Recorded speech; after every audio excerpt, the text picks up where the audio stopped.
Thank you all for being here. The Billington Lecture was created in honor of Ray Allen Billington, former Senior Research Associate at the Huntington Library.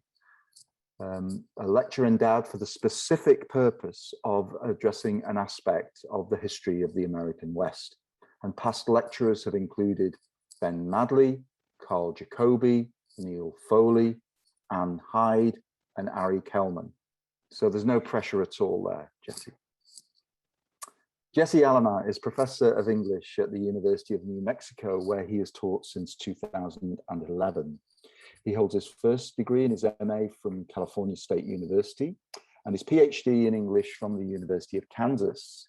He subsequently held fellowships from the NEH, the National Endowment for the Humanities, the University of Illinois at Urbana-Champaign, the American Antiquarian Society, and the University of Texas at Austin. He's the author of The Woman in Battle, the Civil War Narratives of Loretta Janetta Velasquez, Cuban Woman and Confederate Soldier, and co-editor of 2 volumes, one with Shelley Strebe, Empire and the Literature of Sensation, an anthology of 19th century popular fiction, and also with Rodrigo Lazo, the Latino 19th century. He's currently working on a project entitled Latina Civil Wars, Writings from the Front of 19th Century US Latinidades. And it is from that project that tonight's talk, I think, is derived. So to discuss war-torn Californios, the civil wars of Antonio and Porfirio Jimeno, please welcome the 2021 Billington Lecturer, Professor Jesse Alemán. Welcome, Jesse. Thank you, Steve, and thanks for inviting me to give this talk. You know, for those of you out there who know me, know that I generally don't get nervous talking in front of large crowds, but strangely enough, talking in my little back office in my pajama bottoms has me just a little bit shaky here. So bear with me as we get started, but I'm very happy to be here. And as Steve mentioned, this is a piece that comes out of my book in progress on Latino civil wars. Excuse me, I should say up front that if you're here for sort of regimental histories and lists of Hispanics who participated for the Union or the Confederacy, or the numbers of Hispanics, you know, missing in action or killed in action or who did heroic deeds, I'm afraid you might be sorely sort of disappointed, because one of the things I'm going to be doing today is talking about the way I understand this definition of Latino civil wars. And one of the key ways I'm understanding it is really as a structuring metaphor for the conflicted or embattled process of what it means to become a Latino in the United States in the mid-19th century. It is akin to civil war with internal divide and division, divided loyalties, and really a feeling of being fissured or split at a time when one is looking for wholeness and unity. So today's chapter is the first chapter of the book, and it is titled War-Torn Californios, the Civil Wars of Antonio and Porfirio Jimeno. And not to put too much more pressure on a live event, but what I'm going to go ahead and do is I'm going to screen share a PowerPoint. And I'm going to do something just a little bit different. This PowerPoint is not going to be a regular PowerPoint where I move you through one slide and another slide. This PowerPoint is going to run on a continuous loop. It is a PowerPoint of maybe 20 slides, and they're going to sort of shift every 15 seconds or so. One of the reasons I'm doing this is because I want to give everyone a sense of the archival material that comprise the bedrock of this chapter and of the book. Much of this chapter is made up of archival material that up to now has rarely, if at all, been used, both for Latino cultural histories and for work on the Civil War. But the second reason I'm doing this is a little more melancholic, and that is I want to remind us all of the importance of the archive, of the tactile quality of the archive, of the, I don't know, the sense and the smell and the feel and the touch and the excitement and the curiosity of seeing a document for the first time, of trying to decipher writing, of discovering odd things in a file folder. We all miss that and we all want to get back to that. So in a lot of ways, the other part of this PowerPoint is really an homage to the archive proper, with the hope that we'll get back there soon. So with that, I'm going to share my screen, and then I'm going to go ahead and get started. War-torn Californios, the civil wars of Antonio and Porfirio Jimeno. On April 12, 1848, a U.S. Army lieutenant stationed in California during the U.S.-Mexico War wrote to Francisco de la Guerra in search of a missing cannon believed to be in the hands of a group who opposed California's annexation into the Union.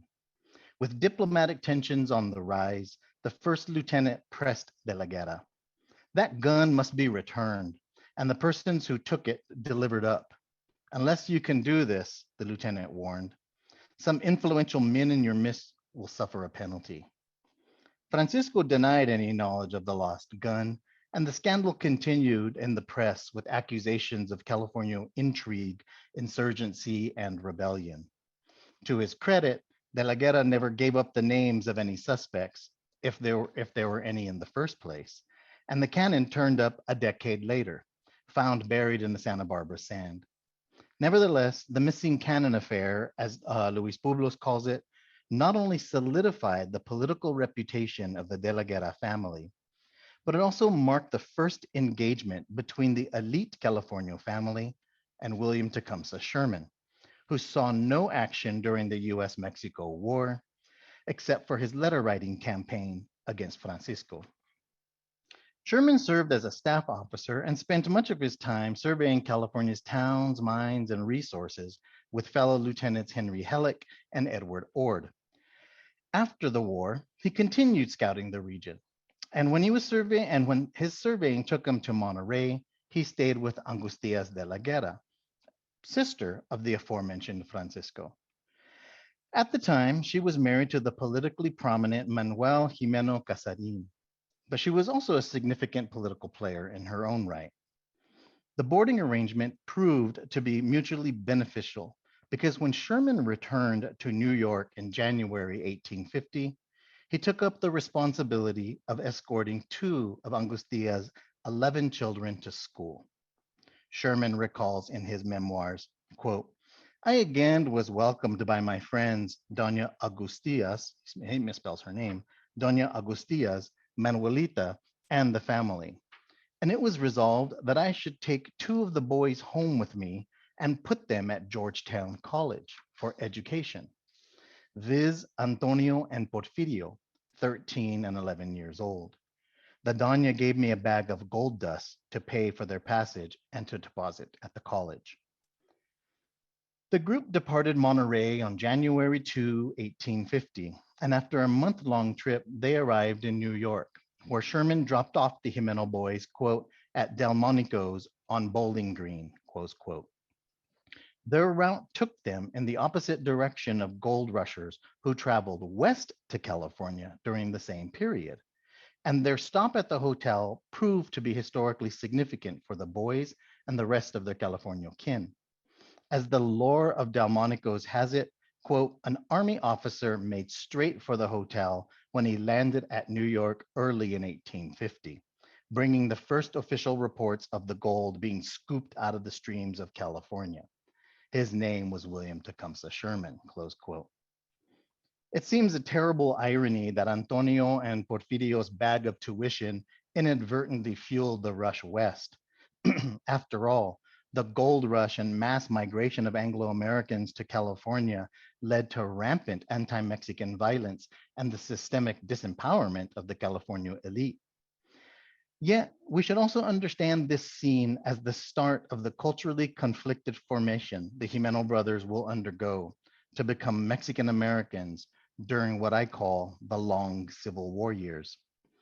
While Jose Antonio and Juan Porfirio Jimeno were not the only 19th century Californios to be sent east for an education, their experiences mark the opening salvo for understanding Mexican American identity formation in the years between 1848, when the Treaty of Guadalupe Hidalgo ended the US-Mexico War, and 1861, when the Confederacy's secession from the Union to maintain a slave economy launched the Civil War.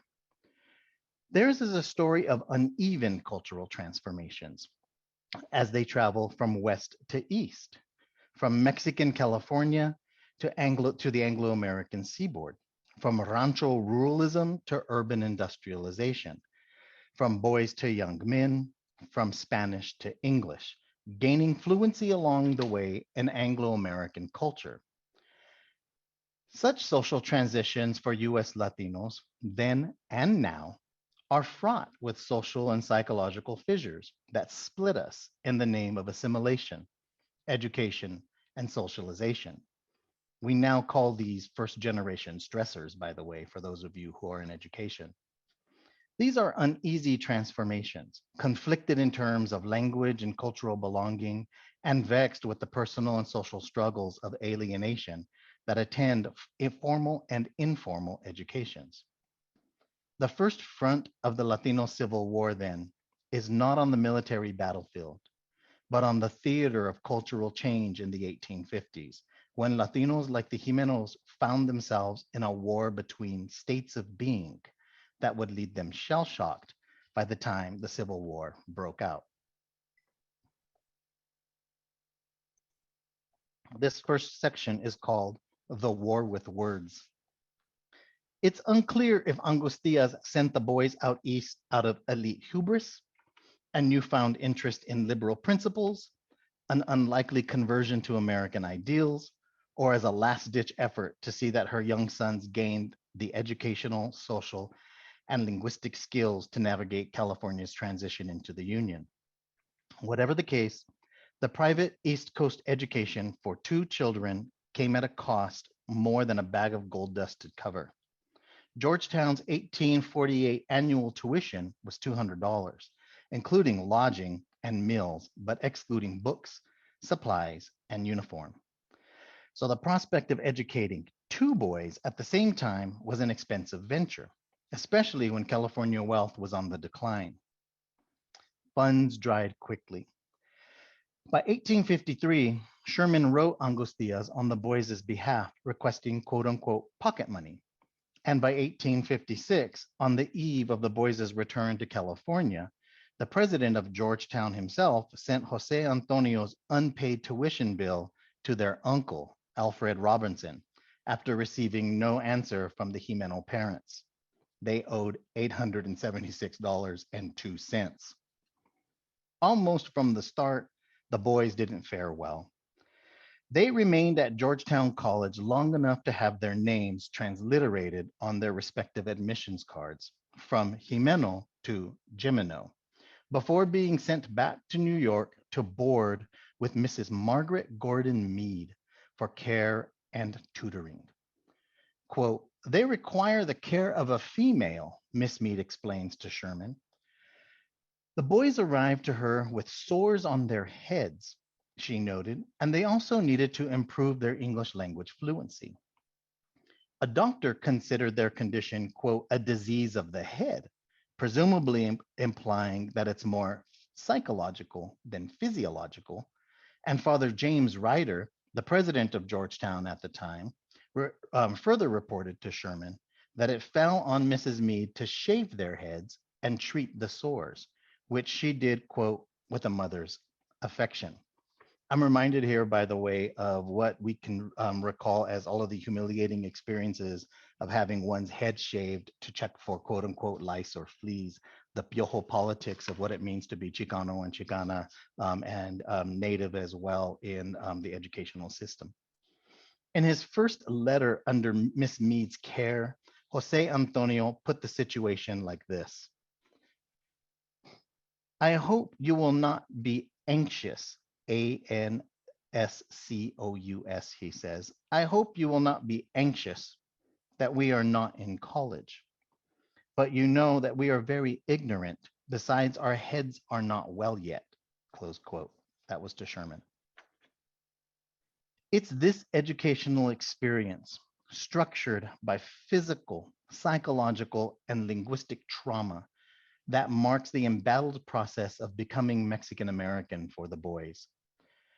Quote, while California and immigrant parents struggle to speak English and learn about Atlantic American ways, David Hayes Batista says, of the 1850s and the 1860s, their United States born children were growing up almost naturally bilingual and bicultural, at home in both English and Spanish, he says. Antonio and Porfirio were not exactly naturally bilingual and bicultural. And they weren't exactly at home in both languages either. Their English separates them from their home culture, while their Spanish has no home in their Anglo education. In fact, their transition proved to be not natural at all. Miss Mead, Sherman, Father James Ryder, and their uncle Alfred Robinson all have a hand in educating them in American social and cultural values that they learn alongside their lessons in English composition. For instance, in 1852, the boys wrote a letter home in English, in part to practice their new language, but also to challenge the translation skills of their Spanish monolingual parents. Ayer recibí tus letras escritas en inglés, Manuel Jimeno wrote to Antonio and Porfirio, pero me la tradujeron y entiendo que estás bueno y más gordo de tu mamá.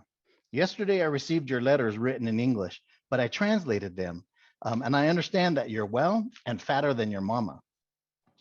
Angustias was less enthused, for at the end of her otherwise warm postscript, she reminds the boys, promesa no olvidan tu idioma español. Promise that you won't forget your Spanish. Angustia's warning suggests she feared the very linguistic cultural loss the Jimeno parents initiated by sending their sons east for their education in the first place. The boys' letter home in English, in other words, raised the possibility that Antonio and Porfirio might very well forget their Spanish and its related cultural values, like being respectful to their parents, and become Americanized Mexicans, pochos, as we might call them now, who see themselves and other Mexicans through Anglo eyes. We also have another word for it, agringado, which I'll come back to later. The minor language skirmish thus marks a major opening in the battle between Spanish and English literacies, Californio and Anglo cultures, and the pressure the Jimeno boys navigated as vanguards on the front of Mexican America's first generation. During these earlier years, Jose Antonio was the letter writer of the two boys, probably because he was the elder. He took up the charge of writing to Castañeras, an affectionate family nickname Sherman seems to have gone by while in California. And while the letters show him gaining in English fluency as well as in penmanship, the correspondences also mark the way Jose Antonio increasingly identified with Sherman and Anglo-America in terms of gender and national belonging. Remember, unlike Porfirio, Antonio is already a teenager when he's sent off to New York, and that transition is not smooth for him. His distance geographically and emotionally from his father has him looking to Sherman as a male father figure. The result is a fraught sense of manhood for young Antonio, one that aspires toward but never can quite achieve a degree of masculinity in either Mexican or American California at the time. 3 months after their arrival, Jose Antonio reports to Sherman on news he's heard from the family, his education, and his health. Quote, we are studying geography, grammar, tables, ciphering, spelling, definitions, dictation, and reading. We are all very well, except my elbow is just alike my leg, but it is almost well, close quote. Miss Mead's accompanying letter sheds more light on Antonio's condition. Quote, he has been suffering a great deal since you left here. The wound on his leg healed, but then his head broke out. Now his head is nearly healed. He had a large lump on his elbow, which has been very painful for a month.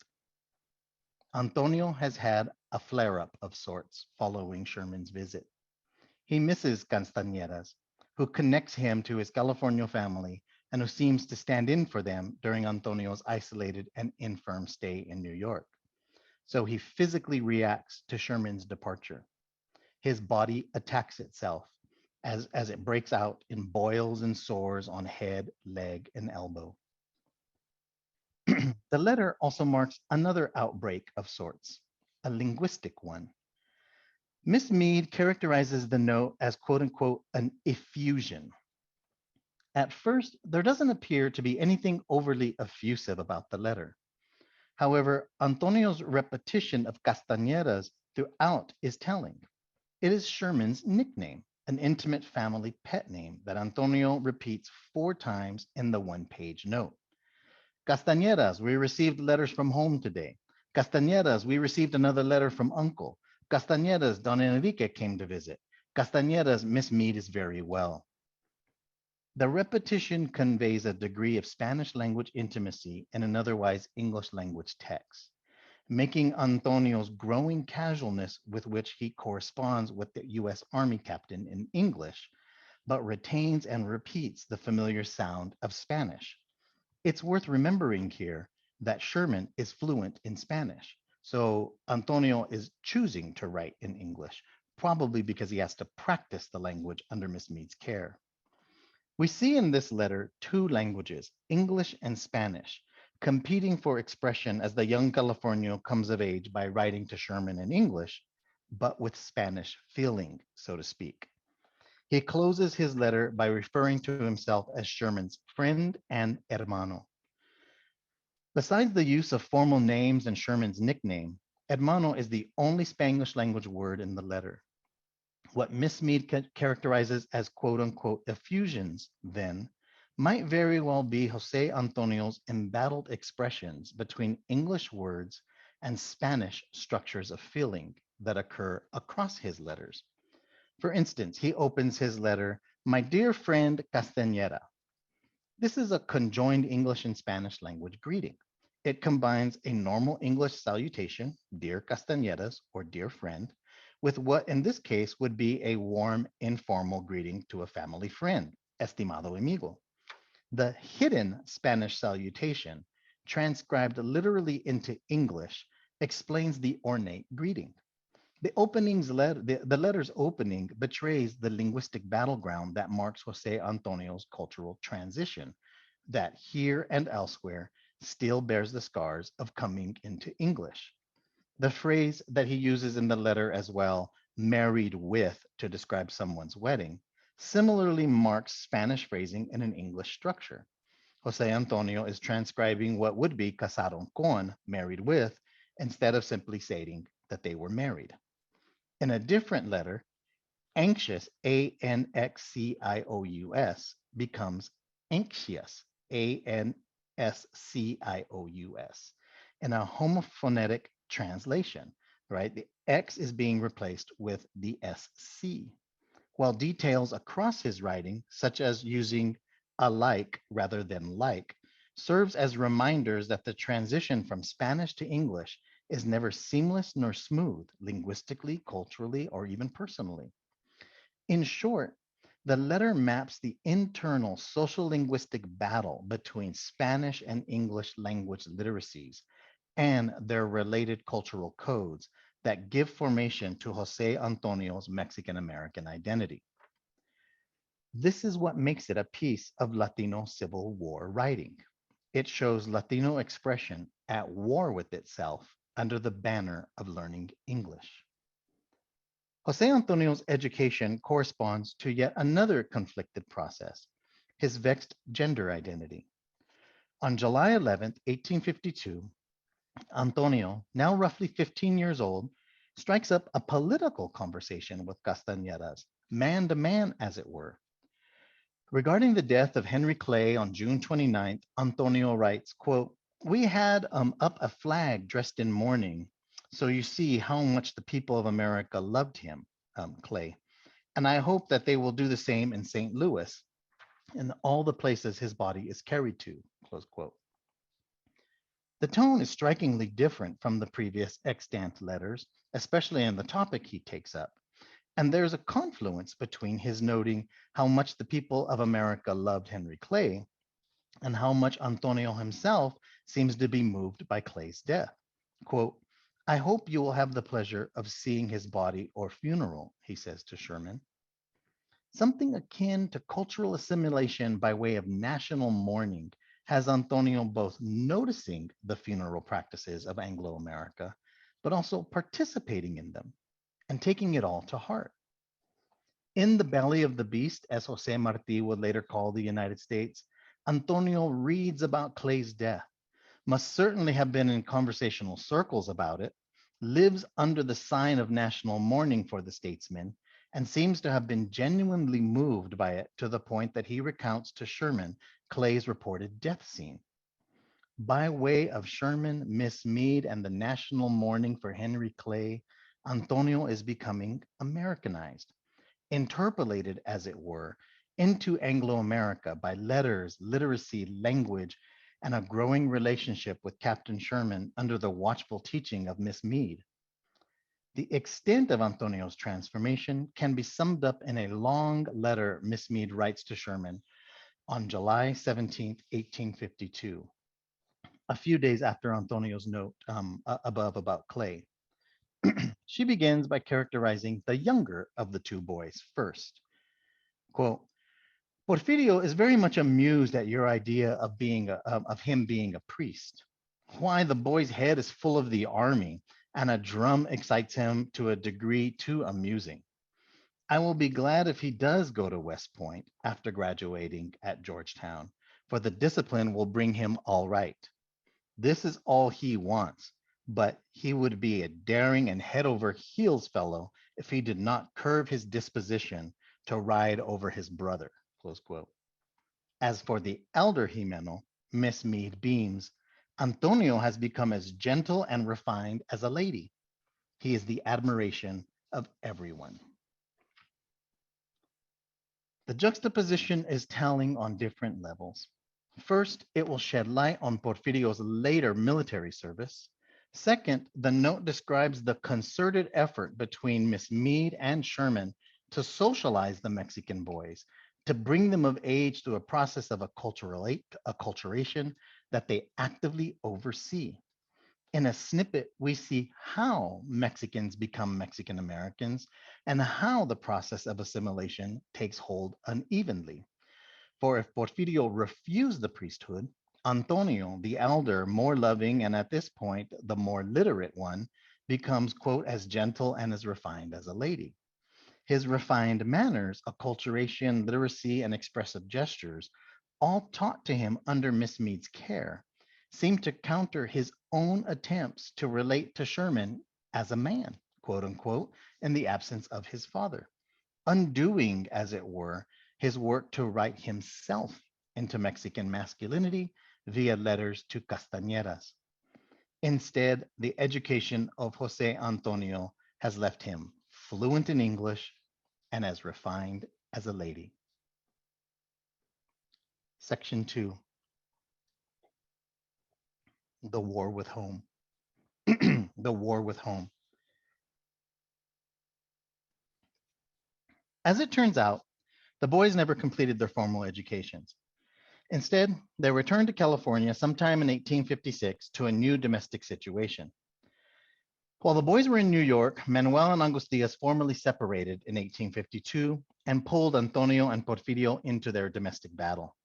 Having left for Mexico to look into the rights of a plot of land, Manuel wrote to have the boys join him, but Robinson balked at the request. The squabble was short-lived, however, because Manuel died in 1853 while still in Mexico, leaving the land dispute he was investigating unresolved and the boys firmly under Robinson's care during their East Coast years. 3 years a widow, Angustias married Dr. James Ord, the assistant surgeon who arrived with his brother Edward Ord and Halleck and Sherman aboard the Lexington in 1847. The marriage marked Angustias' own transition from a defiant Californiana to a domestic cultural broker between Mexican and Anglo-California. So when Jose Antonio and Porfirio returned from New York, they had a new Anglo-American stepfather, a Georgetown alumnus no less, who arrived with the invading army and made himself at home in California. The boys left one Yankee front only to come home to another. We should not underestimate the impact the new domestic arrangement had on the Jimeno boys.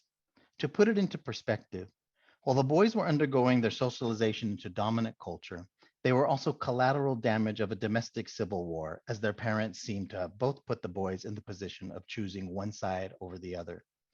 The fact that they expressed their wishes to join their father in Mexico, but were compelled to stay on the East Coast, points to the lack of agency as minors in the domestic skirmish.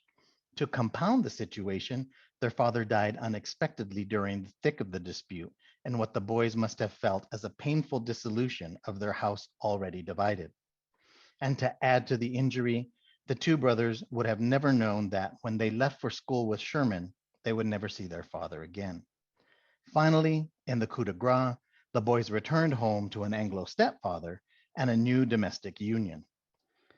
It is, of course, difficult to divine the depth these transformations had on the boys socially and psychologically, but there's no doubt that they felt the impact of the war at home.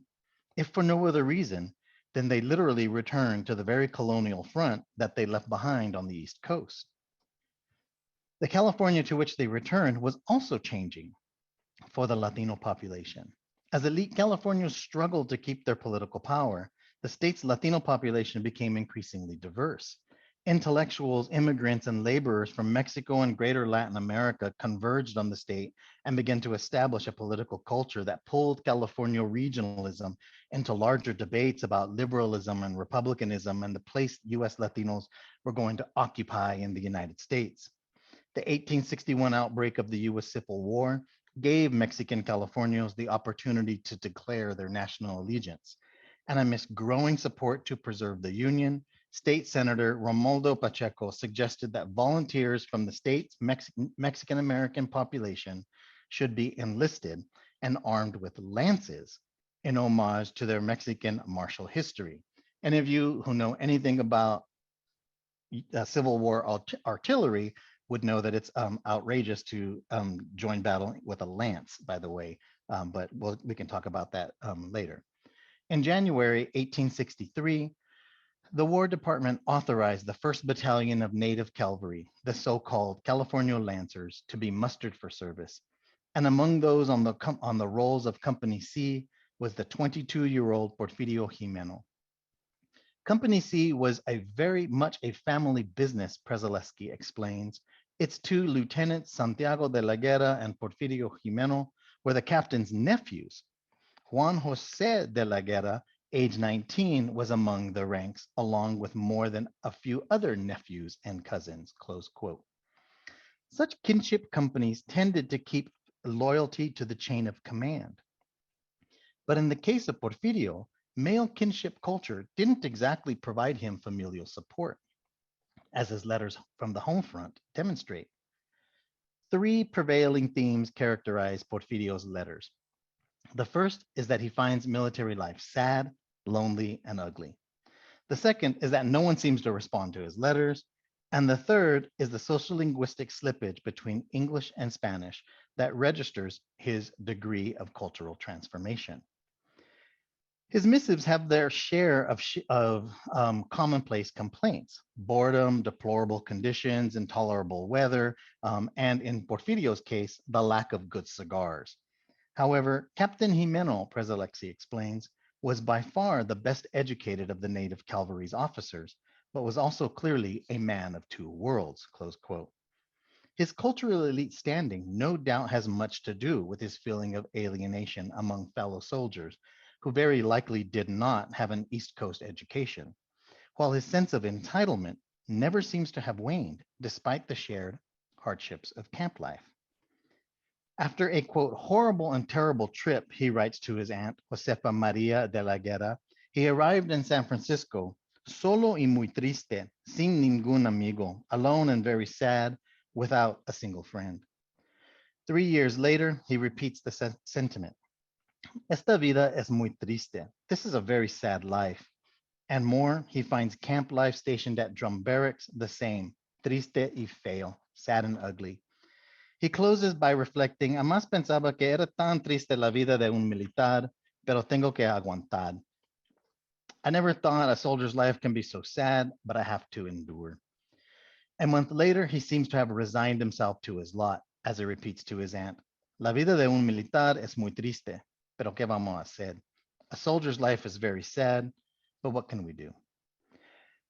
By October 1865, 5 months after the end of the Civil War, he seems to have had his fill with service.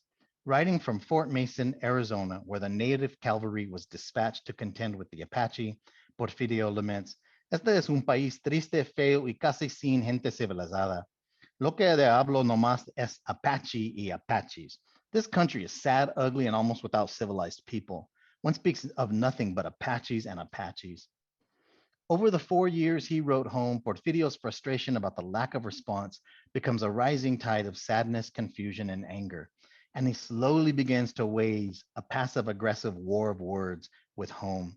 Beginning in September 1864, he writes, I wrote to Mama, Jose Antonio, and Carolina, but they haven't responded to me yet. The next month he opens, there's been 4 stagecoaches carrying mail since I wrote to you, to Francesca, to Elena, and it's strange that I haven't received a response. In the next week, he adds a postscript to his tia. No se olvida tu escríbeme pronto, and no se olvida de su sobrino. Don't forget to write me soon, and don't forget your nephew.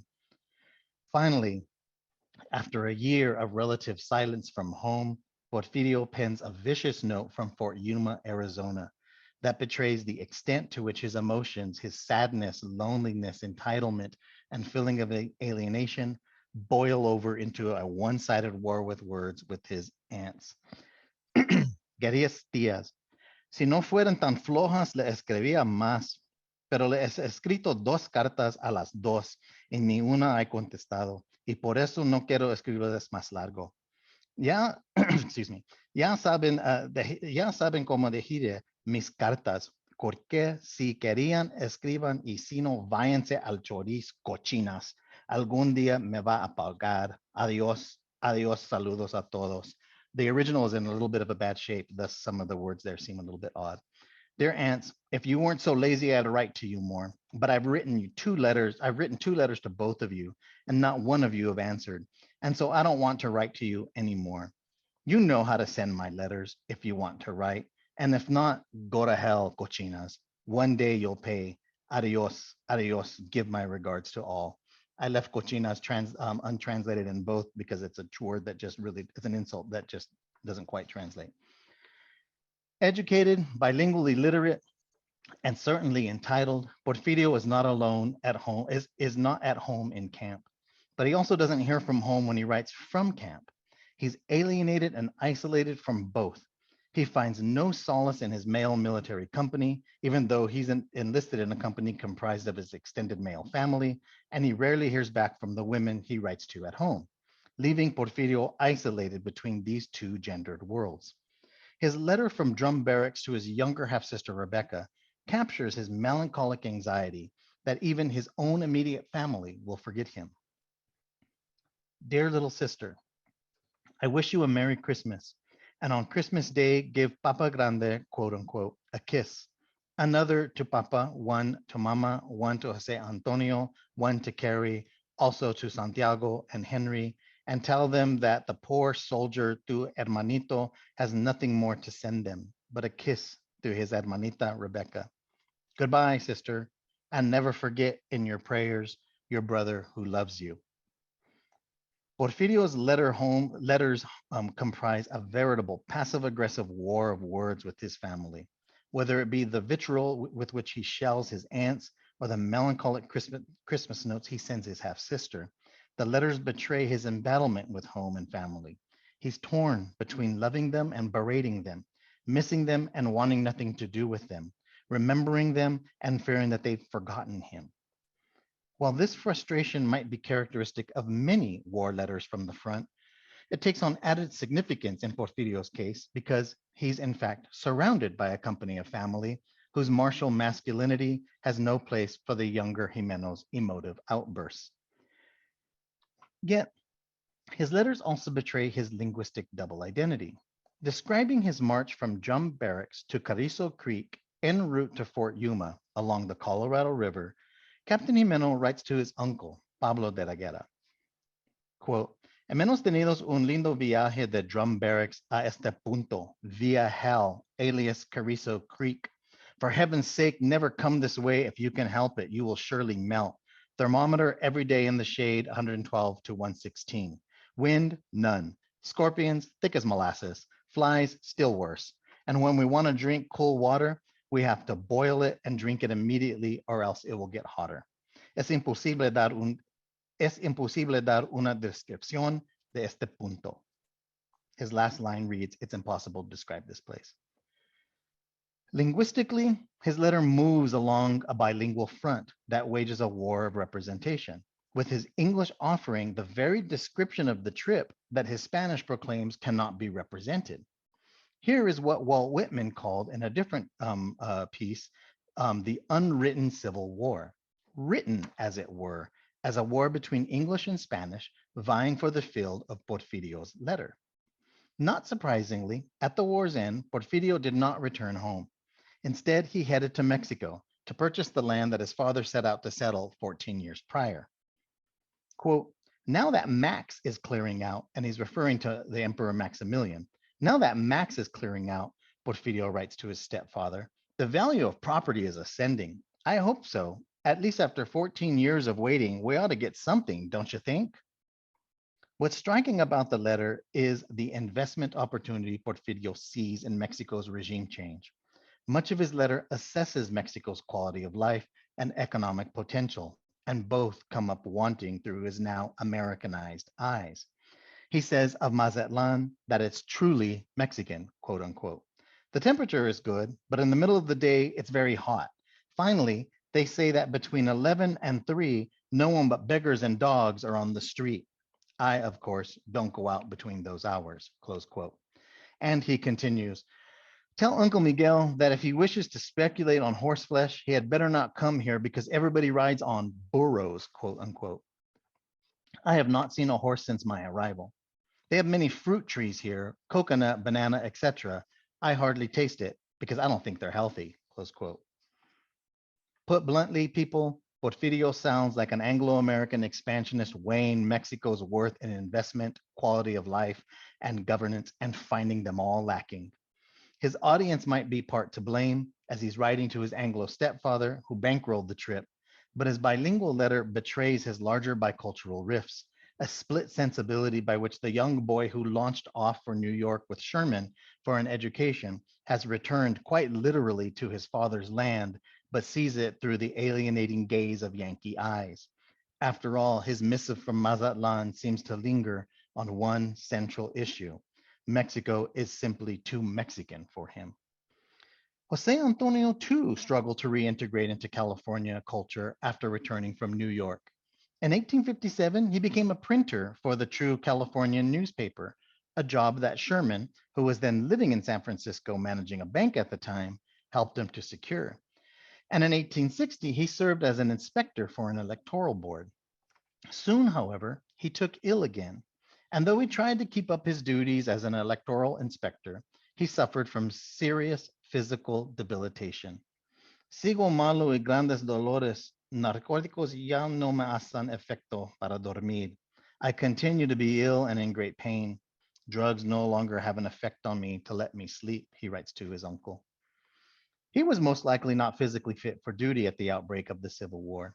He did not enlist, serve, or otherwise volunteer for any kind of military duty. Instead, he wrote a feverish letter to Porfirio's company of native Californios, admonishing them to cast their vote to re-elect Lincoln. The 1864 letter brings his transition full circle as the once displaced Californio has returned to California, reconnected with the Californios, and passionately supports the Union and Lincoln's second term. He writes, you Californians must also be heroes in this glorious cause, being thankful to that nation to whom you owe, after God, all your good fortune. Because when she saw that you were sad and helpless, she brought you to her breast, covering you in her royal mantle of blue and stars, and bequeathed you with the right of American citizens, he writes to his fellow Mexican Americans. Antonio's language gives expression to his internal civil war, insofar as his letter registers his passionate concern for the Union through the very language that echoes his educational experience of disunion from Mexican California and its incorporation into Anglo-America. We might even understand his feverish call to action as the culmination of his social linguistic education under Miss Mead and Sherman, as it demonstrates in English and Spanish his cultivated allegiance to the United States, to the point that he takes its violent disunion physically, and as with other times of stress, dispossession, and anxiety, his quote unquote disease of the head, as the doctor once put it, returns at the height of the Civil War with his unabashed love for the Union. Let me close by saying that much of my argument hinges on what at first seems like a 20th century issue of social and cultural change and transformation, a process often launched by the subject's move from home education and their social linguistic transition from Spanish to English language literacies. For those of us lettered in Chicano and Chicana literature, this is the story of Ernesto Galaza's Barrio Boy, the plight of characters such as Jualinto Gomez or Richard Rubio in Americo Paredes' George Washington Gomez or Jose Antonio Villarreal's Pocho, respectively, and of course, the melancholic lesson of Richard Rodriguez's education. It is in part what Sherry Moraga describes as the war years of becoming Chicano or Chicana, the feeling of being torn between two positions during or after the process of education, socialization, or acculturation into Anglo-America. It's the state of los atravesados, as Gloria Anzaldúa says, the squint-eyed, the perverse, the queer, the troublesome, the mongrel, the mulatto, the half-breed, the half-dead. In short, those who cross over, pass over, or go through the confines of the normal and come out split, she says. However, this conflicted state is not exclusive to the 20th century. It occurs as a prelude of sorts to the Civil War, when the war between the states highlighted or further agitated the conflicted states of being Mexican American at the time. It did this in part by forcing national allegiances to either the United States or to Mexico, to a growing body of people who felt alienated from both. The California Civil War writings in particular highlight a specific class of California elites and how they came to writing about their experiences in the first place.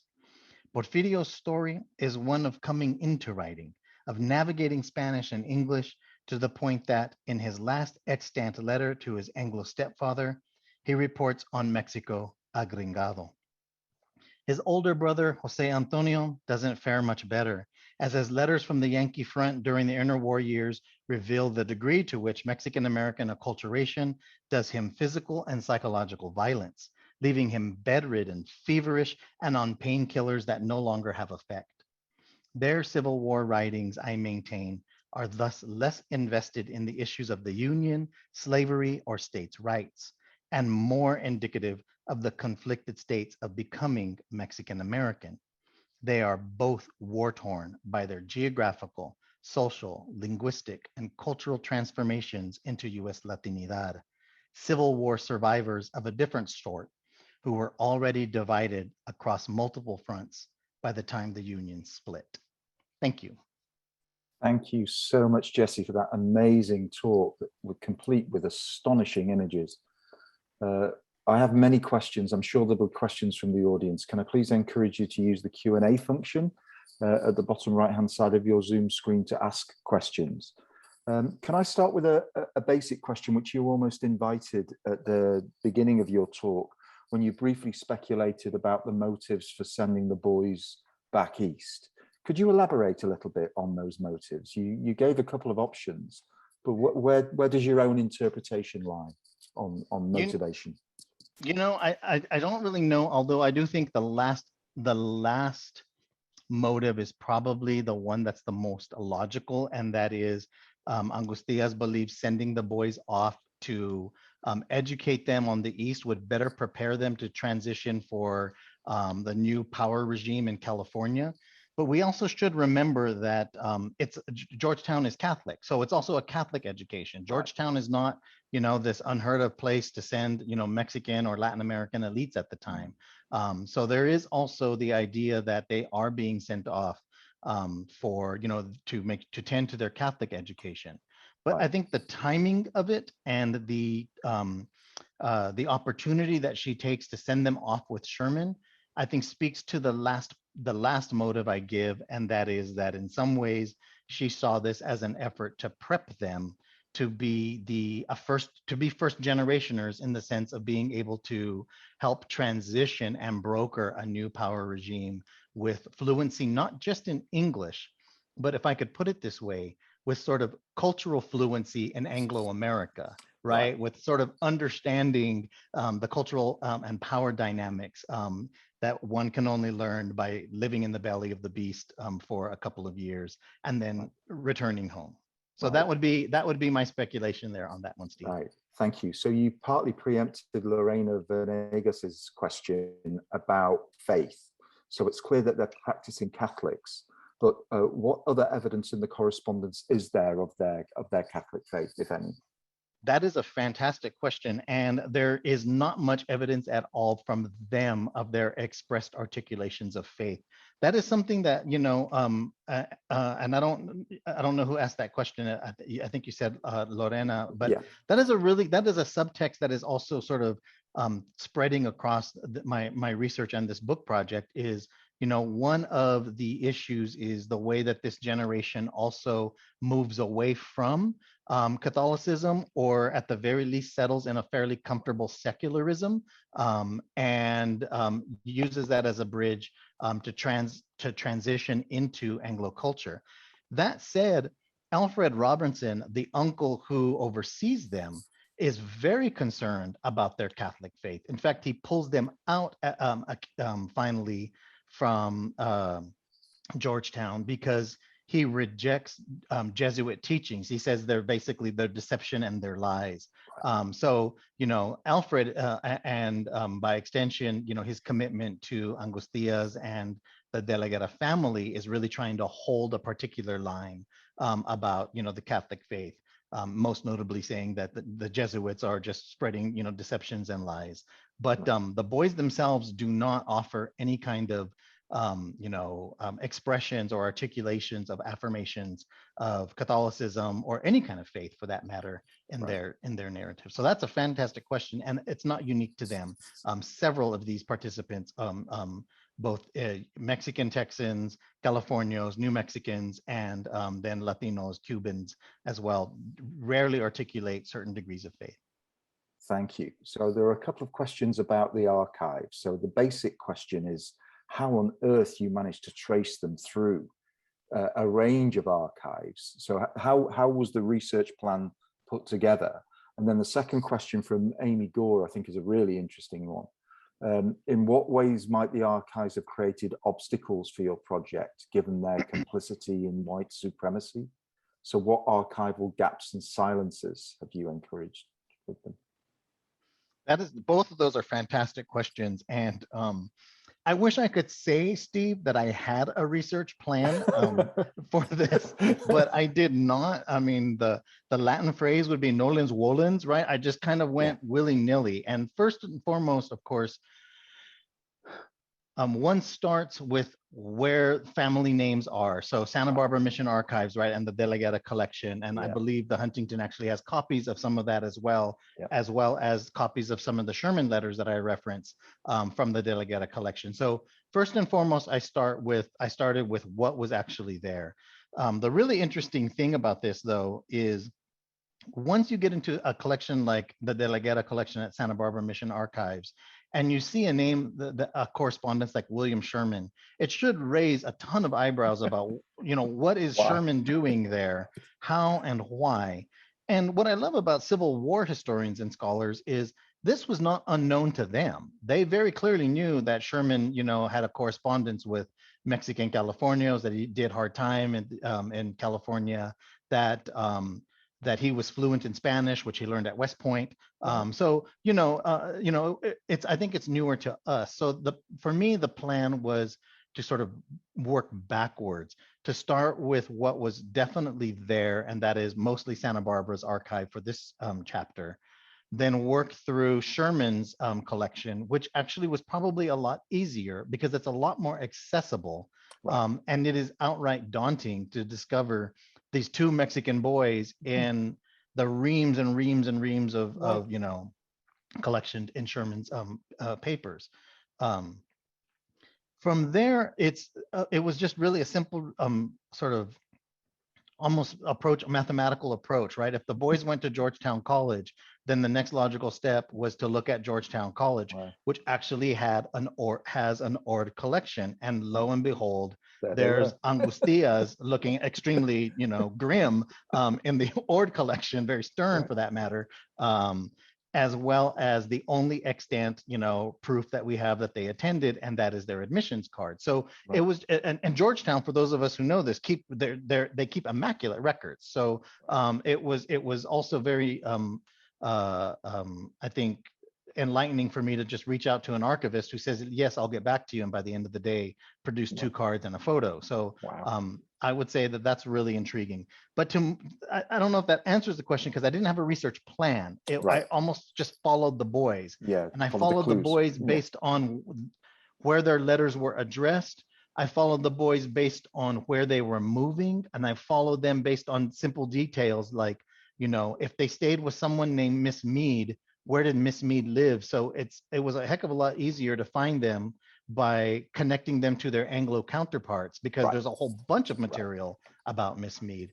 And I think that leads to Amy's question about, you know, the question about the finding, you know, navigating archives that are largely structured under, you know, white power and white supremacy. Here's the deal with that, and this is that, you know, this whole project has had me, you know, researching in archives of people that I probably would not hang out with, right? Confederate archives are very fascinating archives to navigate as it is.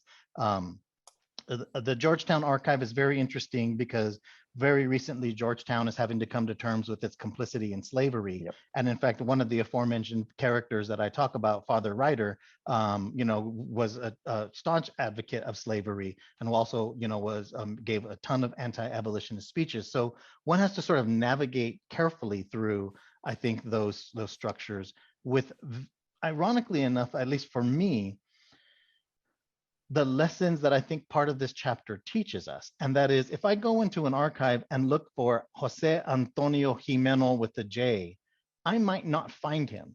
So really the question is, what do I know and what can I experience about the way Spanish, in my experience at least, the way Spanish gets transliterated into something else. So for me, it was very easy to say, well, if it's not Jose Antonio Jimeno with the J, it's going to be Jimeno. It might not be Jose, it might be, you know, something else.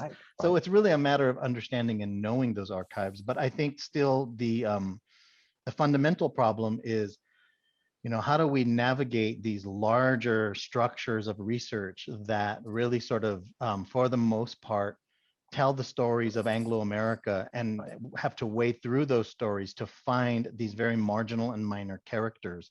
I can't think of 2 characters who are more appropriate for Hispanic Heritage Month than these 2 brothers. You know, Hispanic Heritage Month is always all about like, we were there too. And, you know, here are these 2 brothers who are also in Sherman's memoirs, right? They were there too. Here are these 2, you know, New York just opens this cultural hotspot, Delmonico's on Bowling Green. And here are these 2 Mexican boys, they're there too, right? Like, so, I mean, I think that we have to navigate those power structures to continue to find and tell the stories of those who are surviving in them, like these 2 Jimeno brothers. Amy, I hope that answered your question. Yeah, thank you, Jesse. There's a really complimentary note here from our friend and colleague, Steve Hackle, who says that this is a beautiful talk, elegantly delivered. He has a couple of questions. Did the boys ever marry? And if so, to whom? And then an unrelated question, how many Californios fought in the Civil War for the Union, and did any fight on the side of the Confederacy? Steve, thank you very much for both the comment and the questions. The boys did not marry, as far as I can tell. I'm positive that Porfirio didn't marry, and Jose Antonio seems to have sort of went into archival obscurity. but there's also no mention of, of them marrying, of a woman for that matter, in most of the correspondences that are extant. So I think that I could say with a pretty high degree of certainty that they did not marry. I'm positive Porfirio did not marry, that's for sure. The second question is a little more difficult. I wish I could give you a hard number. I could say a lot fought for the Union. Here's the deal, and this goes, this speaks to the different regional dynamics of the way, Latinos participated in the Civil War. By and large, the Californios were Union people, and they either supported the Union or fought for the Union for all kinds of very interesting reasons. Probably the most important reason that is articulated among Latino historians on this score is that in a lot of ways, it was a vestige of trying to protect Mexico from becoming entirely engulfed by European monarchy and European empire. Right. So for the most part, they generally did not fight for the Union in the ways that we think about folks who sign up for the Union because, they want to preserve Union and they're anti-slavery. At least we don't see that in their writings.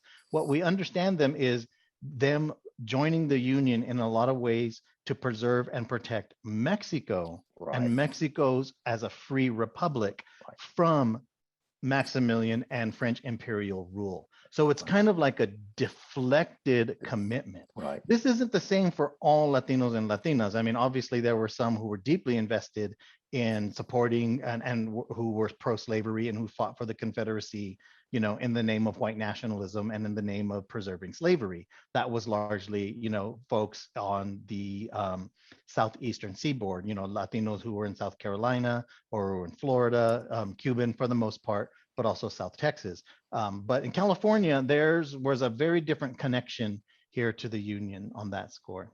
Understood. So time for just a couple more questions.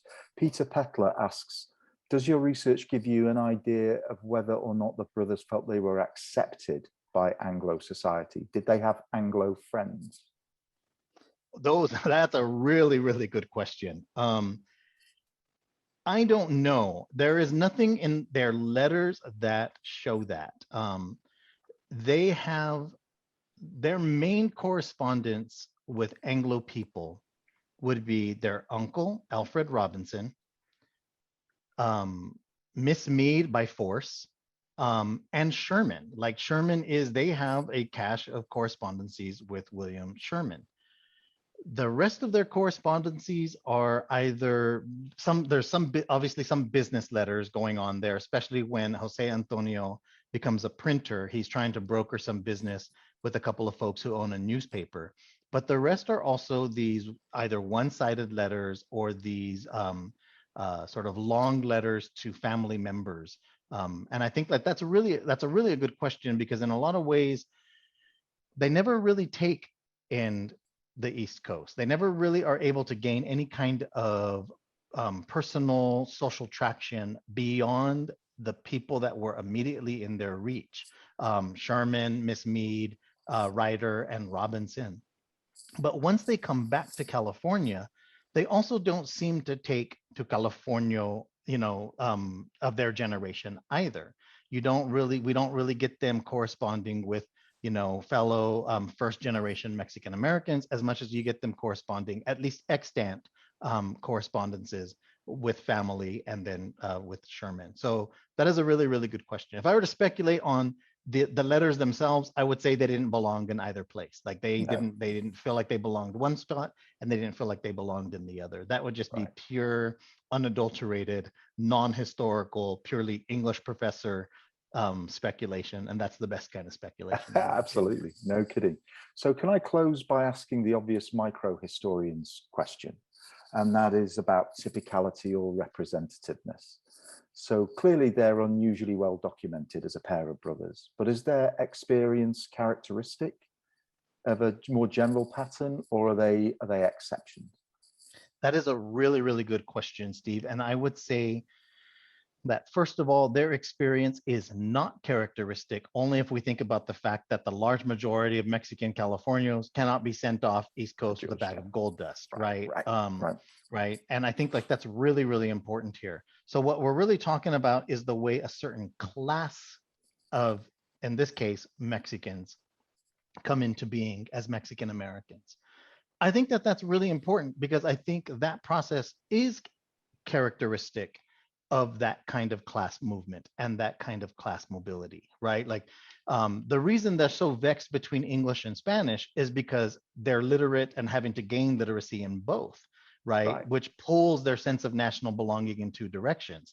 If they were strictly monolingual in Spanish, a monolingual, say, collective working class body, they wouldn't have this same kind of fissure, at the mid 19th century. So I do think that one of the things that we're seeing here is the way they are not representative of the large body of Latino and Latinas in California, but I would say in the United States at the time. Instead, they're representative of that class of Mexicans and US Latinos for whom they believe acquisition into Anglo-America will somehow move them into, certain degrees of privilege, which they realize doesn't happen, right? It leaves them on the margins of history still, even though, like, if we put it in 20th and 21st century context, even though they do everything right, they go away to school, right? They learn their English, they study their letters, they, they do all of those things to acculturate, but they still cannot make that full level transition. And I would say that that's really representative of a certain kind of class of, Latinos then and now, but certainly not representative of the large body of Latinos then and now. Interesting, thank you. We have one late breaking question, which I'm happy to put to you if you've got the opportunity to answer it. So Diana Noreen Rivera says, you stated that Porfirio remarked in a letter while stationed at Fort Yuma that one speaks of nothing but Apaches. This frustration is notable since it expresses his elite Spanish-Mexican, anti-native, anti-indigenous sentiments.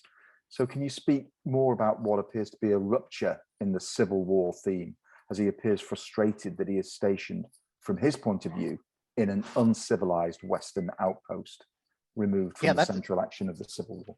Yeah, that is a really, really good question. I think one of the best ways to think about the mapping here is that, the way his letters move from, he moves from Monterey and then San Francisco to Drum Barracks, right? And the further and further he gets away from his family, the more, irate he gets that the conditions are getting worse and worse, right? And clearly being out at Yuma is in a bad way for him. Now, let's first put it in a particular kind of military context. The war is over, and yet the company's still being deployed out to fight a micro war, and that is to fight against, the Apache. So in a lot of ways, one of the things that's articulating that frustration is the fact that even after, Appomattox, Company C is being sort of used by the U.S. military to wage this other war. And I think that that's really, really important about not just this situation, but the entire sort of use of Hispano and Mexican units across the Southwest. They're used to wage war against Native people. They're used to continue to wage war because they've been waging war against Native people well before the US Civil War broke out. So in some ways, what he's really articulating there is kind of the first time this elite, educated, subject gets put out to the border to do this kind of dirty work, right? And for him, he wants nothing to do with it. He wants nothing to do with the place. And very clearly, he wants nothing to do with the people. And by people, meaning the Apache, right? He wants nothing to do with any of this. Not out of, I think, any, political stance that he's against, waging war against, the Apache. It's by the fact that he feels this is something that he should not be doing, this kind of war at all. But that speaks to the larger question, Noreen, that, nearly all of these subjects that are engaging in the U.S. Civil War for or against the Union, for or against slavery. There's a whole nother micro war happening historically that always is in the background here for Latino participation, and that is the wars historically waged against Native people. In some ways, as I write in my second chapter on Chacon and company, that the Civil War is just a repeat of the kinds of wars that were happening in New Mexico since at least the 1830s, where Mexicans in New Mexico were mustering up to wage internal wars against indigenous people. So certainly, by and large, there is an anti-indigenous strain that's going on there that is really, really key and critical to unearth. Thank you. So we'll draw to a close there. I hope you will all join me in thanking Jessie for an absolutely tremendous presentation. Thank you all for being here and for your excellent questions. I'd like to close with a quote from the Q&A from Carlos Alemán, who may or may not be a relative. He says, "Wonderful talk, especially with its movement from west to east, whereas so much of contemporary Latino identity is framed as north and south." I think we'll leave it there. Thank you. Yeah, that's my brother. That's my brother who went west to east and hasn't come back. I hope he doesn't end up like Porfirio or Jose Antonio. It's a family story, right? Thank you so much, Jessie. Thanks you, everybody. Good night. Thank you, Steve. Thank you, Chris. Bye-bye.